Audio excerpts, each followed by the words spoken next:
जय श्री राम भक्तों, स्वागत है आप सभी का हमारे चैनल हरिओम टॉकीज पर। आज हम सुनेंगे करवा चौथ व्रत की पौराणिक कहानी। आप सभी को करवा चौथ व्रत की हार्दिक शुभकामनाएं। पंचांग के अनुसार हर वर्ष कार्तिक माह के कृष्ण पक्ष की चतुर्थी तिथि को करवा चौथ का पर्व मनाया जाता है। इस शुभ अवसर पर सुहागिन महिलाएं 16 श्रृंगार कर पूजा अर्चना करती हैं और निर्जला व्रत रखती हैं। धार्मिक मान्यता है कि ऐसा करने से पति और पत्नी के रिश्ते में मधुरता आती है। पूजा के दौरान व्रत कथा जरूर सुनना चाहिए। आइए सुनते हैं करवा चौथ की कथा। बहुत समय पहले की बात है। एक साहूकार के 7 बेटे और उनकी एक बहन करवा थी। सभी सातों भाई अपनी बहन से बहुत प्यार करते थे, यहाँ तक कि वे पहले उसे खाना खिलाते और बाद में स्वयं खाते थे। एक बार उनकी बहन ससुराल से मायके आई हुई थी। शाम को भाई जब अपना व्यापार व्यवसाय बंद कर घर आए तो देखा उनकी बहन बहुत व्याकुल थी। सभी भाई खाना खाने बैठे और अपनी बहन से भी खाने का आग्रह करने लगे, लेकिन बहन ने बताया कि उसका आज करवा चौथ का निर्जल व्रत है और वह खाना सिर्फ चंद्रमा को देखकर, उसे अर्घ्य देकर ही खा सकती है। चूंकि चंद्रमा अभी तक नहीं निकला है, इसलिए वह भूख प्यास से व्याकुल हो उठी है।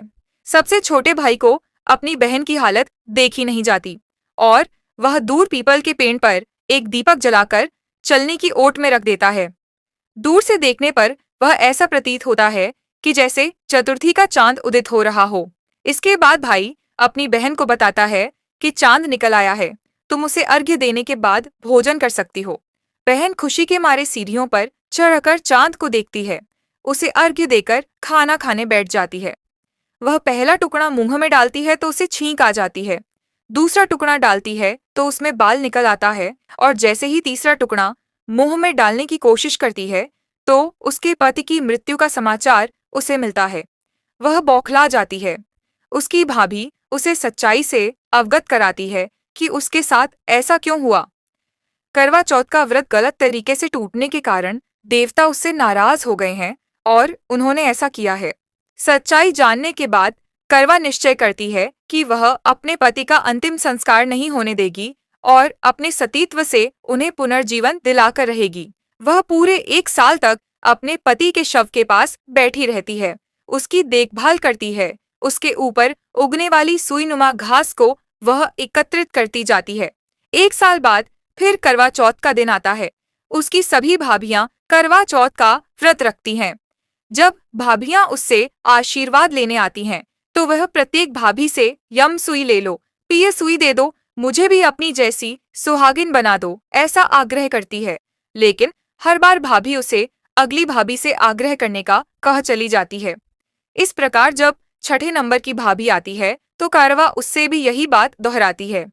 यह भाभी उसे बताती है कि चूंकि सबसे छोटे भाई की वजह से उसका व्रत टूटा था, अतः उसकी पत्नी में ही शक्ति है कि वह तुम्हारे पति को दोबारा जीवित कर सकती है। इसलिए जब वह आए तो तुम उसे पकड़ लेना और जब तक वह तुम्हारे पति को जिंदा न कर दे उसे नहीं छोड़ना। ऐसा कहकर वह चली जाती है। सबसे अंत में छोटी भाभी आती है। करवा उनसे भी सुहागिन बनने का आग्रह करती है, लेकिन वह टाल मटोली करने लगती है। इसे देख करवा उन्हें जोर से पकड़ लेती है और अपने सुहाग को जिंदा करने के लिए कहती है। भाभी उससे छुड़ाने के लिए नोचती है, खसोटती है, लेकिन करवा नहीं छोड़ती है। अंत में उसकी तपस्या को देख भाभी पसीज जाती है और अपनी छोटी अंगुली को चीरकर उसमें से अमृत उसके पति के मुंह में डाल देती है। करवा का पति तुरंत श्री गणेश कहता हुआ उठ बैठता है।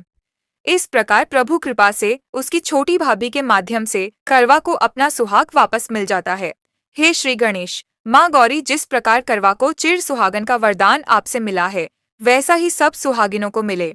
आप सभी को कहानी अच्छी लगी हो तो वीडियो को लाइक शेयर करें और हमारे चैनल को सब्सक्राइब करना ना भूलें। जय श्री राम।